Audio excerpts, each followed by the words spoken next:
बिस्मिल्लाहिर्रहमानिर्रहीम सल्लल्लाहु तआला अला मुहम्मद व अला आलिहि व सहबिहि व बारिक वसल्लम। स्टूडेंट्स, हम लोगों ने आज अपने फाइनल अकाउंट का एक इंतहाई अहम क्वेश्चन करना है जो पेपर के पॉइंट ऑफ व्यू से बहुत अहम है और उसके अहम होने की एक खास वजह है और वो है कि प्रोविजन फॉर डाउटफुल डेट की एडजस्टमेंट में आज एक ट्विस्ट आ गया। वो क्या चेंज आ गया है वो हमने आज देखना है, तो बहुत जरूरी है आप प्रीवियस तमाम लेक्चर्स को जो है वो अच्छे से सुने।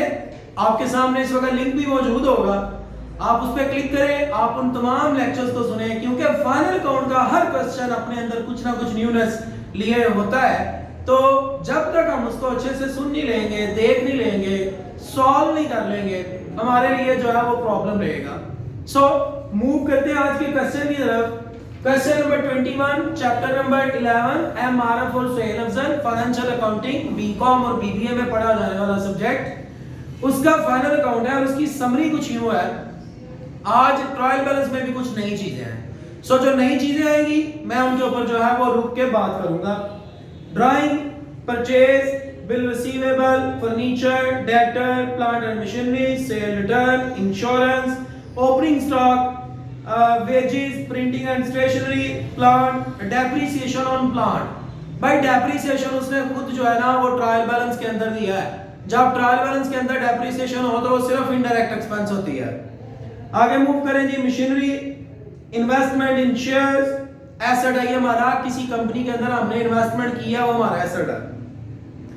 General expense, prepaid insurance, salaries, bad debt, old bad debt है, cash in hand, cash at bank वगैरह। उसके बाद क्रेडिट बैलेंस के अंदर हमारे पास डिस्काउंट ऑन परचेज है, हमने चीजें खरीदी है और उसके ऊपर हमें डिस्काउंट मिला है, ये डिस्काउंट रिसीव वाली बात है, तो ये इनडायरेक्ट रेवेन्यू है। आगे बात को बढ़ाएं तो डिविडेंड है। डिविडेंड नई चीज है जी, डिविडेंड इनडायरेक्ट रेवेन्यू के तौर पे लिखा जाएगा, लेकिन जब आप लोग पढ़ेंगे बीकॉम पार्ट 2 का एडवांस्ड फाइनेंशियल अकाउंटिंग, उसमें जब कंपनी का फाइनल अकाउंट पढ़ेंगे वहां डिविडेंड की प्रैक्टिस कुछ और होगी। फिलहाल आप ये ध्यान रखें डिविडेंड जो है वो इनडायरेक्ट रेवेन्यू है। उसके बाद interest payable, salary payable, bank overdraft, ये सारी लायबिलिटी हैं। Provision for bad debt, old provision है, sale, creditor, return, outward purchase return है, बिल पेएबल और कैपिटल। क्लोजिंग स्टॉक एडजस्टमेंट के अंदर है, दो जगह ट्रीट होगा। वेजेस में 12,000 रुपया वो शामिल है जो फर्नीचर के ऊपर लगाया था। तो भाई जो फर्नीचर के ऊपर पैसे लगाए होते हैं वो फर्नीचर की वैल्यू का हिस्सा होंगे, वेजेस में से माइनस करेंगे और फर्नीचर में ऐड करेंगे। Increase provision for bad debt by 5%, by 5%। ये बाय के ऊपर जोर इसलिए दे रहा हूं, आज से पहले किसी क्वेश्चन में इंक्रीज प्रोविजन बाय ये नहीं था आया। तो याद रखिएगा जब भी वो बात करें कि आप प्रोविजन को इंक्रीज करें और 5% इंक्रीज करें तो फिर हम क्या करेंगे ये जनाब आज हमने सीखना है। और साथ में क्लोजिंग स्टॉक के हवाले से भी उसने एक एडजस्टमेंट दी है। कहता है क्लोजिंग स्टॉक में 18,000 रुपए की चीजें वो लिखी हुई हैं जो हमने खरीदी हैं, क्लोजिंग स्टॉक में लिख दी है, लेकिन हमने उसको क्रेडिटर में नहीं लिखा। भाई ज़ाहिर है जब भी आप चीजें खरीदेंगे तो आपकी लायबिलिटी है, आपने पेमेंट करनी है, तो क्लोजिंग स्टॉक के अंदर ऐड करने के साथ साथ हमने इसको लायबिलिटी में भी लिखना था लेकिन नहीं लिखा, सो हम इसको लायबिलिटी में लिखेंगे। और दूसरा हमने इसको परचेजेस के अंदर लिखना है क्योंकि परचेजेस जो है वो हमारे लिए एक्सपेंस है, खरीदी हुई चीज हमने हमेशा परचेज में लिखनी होती है। क्वेश्चन की तरफ मूव कर रहे हैं, जल्दी से क्वेश्चन कंप्लीट करने की कोशिश करते हैं। प्रॉपर फॉर्मेट के साथ आप लोगों ने क्वेश्चन करना है। तो सबसे पहले जी ओपनिंग स्टॉक, ओपनिंग स्टॉक 1,20,000। दूसरे नंबर पे परचेजेस 2,70,000 परचेज यहां लिखा, इसमें से परचेज रिटर्न को माइनस करना है, लेस रिटर्न 2400। और एक और चीज ऐड करने वाली है, जो हमने चीजें खरीदी हैं लेकिन लिखी नहीं थी उनको यहां ऐड करना है। Add unrecorded purchase, unrecorded purchase, हमने चीजें खरीदी लेकिन हमने उसको लिखा नहीं, अनरिकॉर्डेड परचेज। जी मेरा बेटा वो कितनी है? 18,000। आंसर क्या आ गया? 2,85,600। 2,85,600। और तमाम डायरेक्ट एक्सपेंस, वेजेस वेजेस जी 48,000. 48,000. वेजिस के मुतालिक भी हमने पढ़ा है कि वेजिस के अंदर कुछ पैसे वो शामिल है जो हमने फिक्स एसेट के ऊपर लगाए थे फर्नीचर पे। तो जो पैसे फर्नीचर पे लगाए हैं वो फर्नीचर की कॉस्ट का हिस्सा है, वो वेजिस में नहीं आएगा। यहां से माइनस करेंगे, माइनस स्पेंड ऑन फर्नीचर। जी भाई 12,000. 12,000 माइनस कर दिया, आंसर 6,000. 36,000। और हमारे पास कोई डायरेक्ट एक्सपेंस नहीं है। इधर आएंगे, सबसे पहले रेवेन्यू में लिखेंगे हमेशा सेल्स। सेल्स कितनी है? 4,80,000. 4,80,000। इसमें से हमने माइनस करना है 48,000. रिटर्न को। हमने रिटर्न माइनस की 4,800। आंसर 4,75,200. 4,75,200। 200. और साथ में क्लोजिंग स्टॉक। क्लोजिंग स्टॉक जी भाई 1,80,000. 1,80,000। हम टोटल करेंगे, जो साइड बड़ी होगी उसको दोनों साइड पर लिखेंगे, छोटे वाली उसमें से माइनस करेंगे जी। 6,55,200. 6,55,200। 6,55,200 इसमें से माइनस कर दिया तमाम इनडायरेक्ट एक्सपेंसेस को, तो हमारे पास जो है वो जनाब जवाब क्या आ गया? 2,13,600. 2,13,600। ये हमारे पास है ग्रॉस प्रॉफिट, और साथ में लिखते हैं carry down. Gross profit brought down 2,13,600। अब तमाम इनडायरेक्ट एक्सपेंस और इनडायरेक्ट रेवेन्यू जो है उसकी बारी है। तो तमाम इनडायरेक्ट एक्सपेंस और इनडायरेक्ट रेवेन्यू से हमने profit and loss account complete करना है जी बेटा।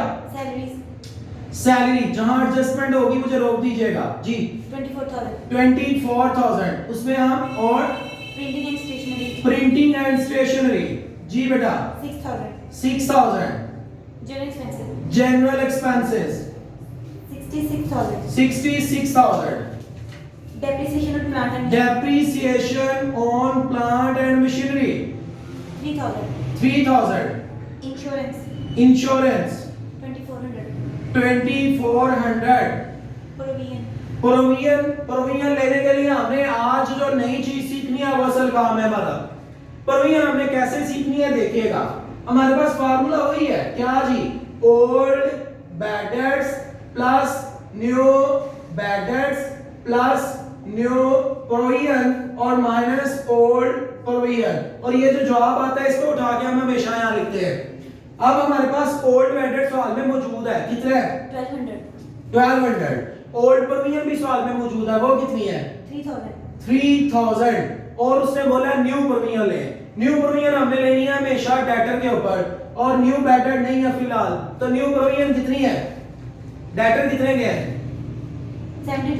72,000 के ऊपर कितने परसेंट?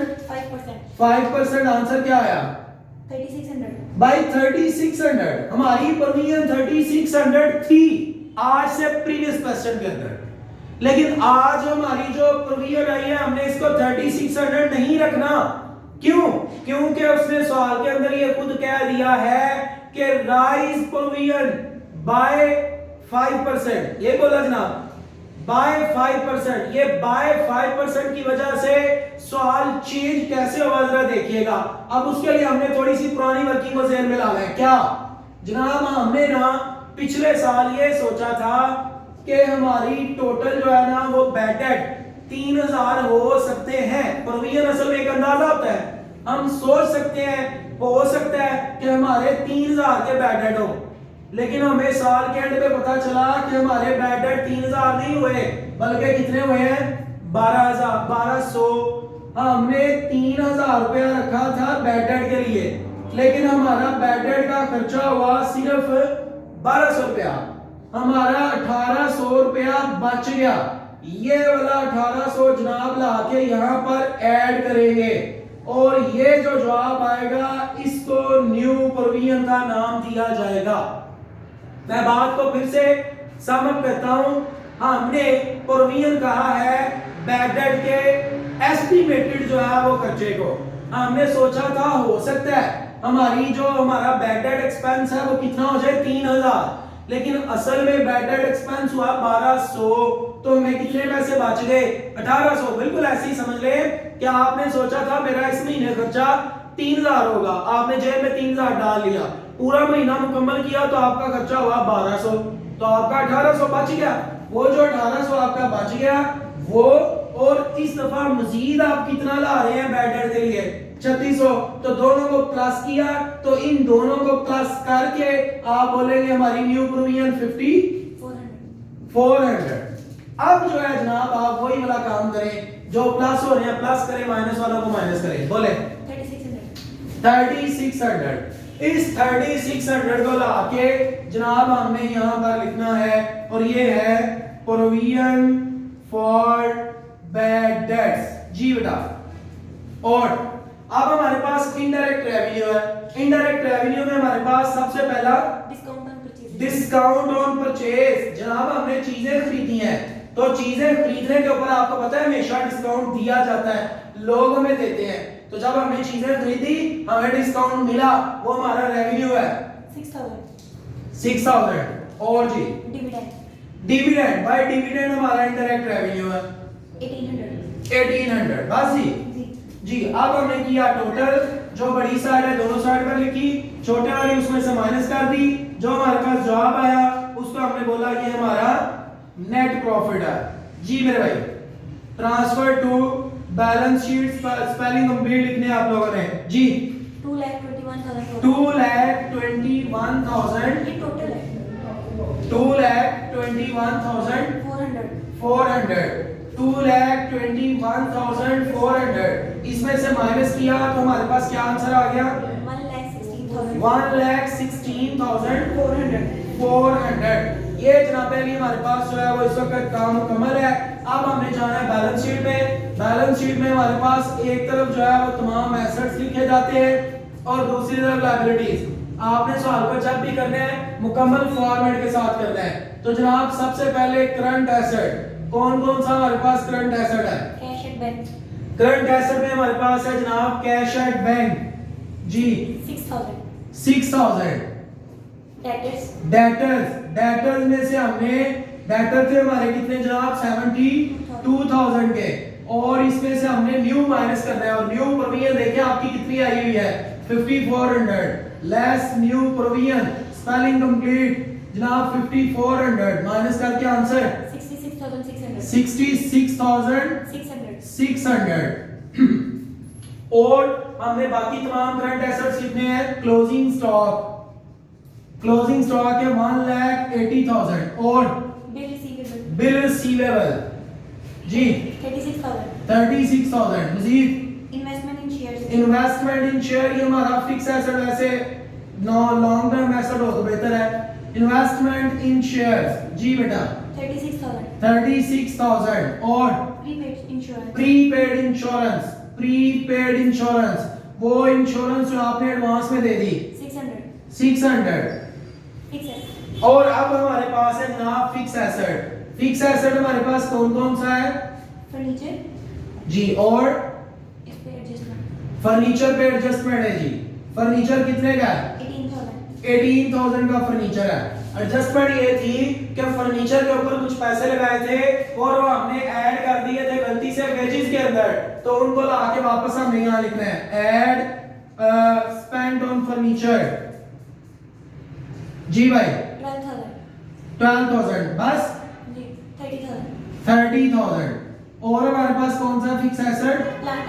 प्लांट एंड मशीनरी 90,000 बस जी।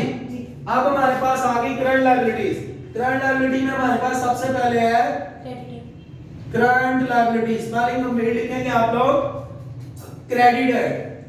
एडजस्टमेंट जी बेटा 48,000 इसके ऊपर एडजस्टमेंट है। एडजस्टमेंट ये है कि हमने कुछ चीजें उधार खरीदी, उनको लेके हमने जो है वो नोट भी कर लिया, कहां पर क्लोजिंग स्टॉक में उनको ऐड कर लिया था, लेकिन हमने उसको एक तो परचेज के अंदर ऐड नहीं था किया खरीदी हुई चीजों को, दूसरा जिनसे उधार चीजें खरीदी हैं उनको पेमेंट भी तो करनी है, और वो कौन है?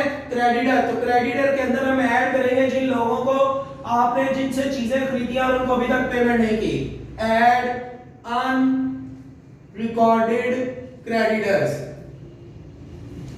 जी बेटा 18,000 ऐड करके आंसर क्या आ गया 66,000. 66,000 जी। Bills payable. बिल पेबल हमारी लायबिलिटी है 30,000. 30,000। Bank overdraft. बैंक ओवरड्राफ्ट भी हमारी लायबिलिटी है 60,000. 60,000। बस जी। Salaries payable. Salary payable, salary payable वो सैलरी जो आपने अभी तक अदा नहीं की, ये भी लायबिलिटी है 1,200. 1200। Interest payable. वो इंटरेस्ट जो आपने अभी तक अदा नहीं किया, वो भी आपकी लायबिलिटी है 3,600. 3,600। और जी बस जी। अब आ गई फिक्स लायबिलिटी की बात। फिक्स लायबिलिटी में हमारे पास क्या है जी? Capital. फिक्स लायबिलिटी में हमारे पास कैपिटल है। कैपिटल कितना? 1,98,000. कैपिटल है हमारे पास 1,98,000। 98,000. इसके अंदर हमें ऐड करना है नेट प्रॉफिट को, और नेट प्रॉफिट हमने फाइंड की है 1,16,400, और इसमें से माइनस करना है ड्राइंग को भी जी। ड्राइंग कितनी है? 30,000. 30,000। आंसर 2,84,400. 2,84,400। 400. ये जनाब हमने अपना कंप्लीट किया इस क्वेश्चन को। इस क्वेश्चन की जो खास बात है वो मैं आपसे शेयर कर चुका हूँ कि इसके अंदर जो है वो परमियन राइस की बात कर रहा है बाय लफ्ज के साथ। तो याद रखें जब भी वो बोले राइस परमियन बाय, तो आप जो है वो पुरानी परमियन को भी ज़हन में लेके आएंगे कि हमने कितने पैसे रखे थे, उसमें से बैड डेट कितना हुआ, और फाइनली जो है हमारे पास बच कितने गए, मजीद हम कितनी परमियन ले रहे हैं, तो उनको ऐड करके न्यू परमियन में लिखा जाएगा। For right concept and too many videos which are belongs to you people, keep watching Aftab Attari Official.